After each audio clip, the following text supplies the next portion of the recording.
Hello বন্ধু, দেখো আমি এখন ছাদের উপরে এসেছি। মেশিন লেগেছি, অনেকগুলো কাপড় আছে। দেখছো কতগুলো কাপড় আছে। 4 দিন থেকে কাপড় কাচেনি, দেখো কতগুলো কাপড় হয়ে গেছে। এখন দেখো আমি ডিটারজেন্ট পাউডার ঢালছি মেশিনে।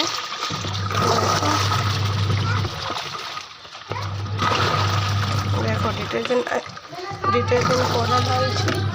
দেখো बाबू बाबू इधर गिर जाएगी इधर।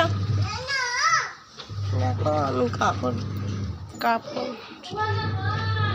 মেশিনে কাপড় আমি করছি। দেখো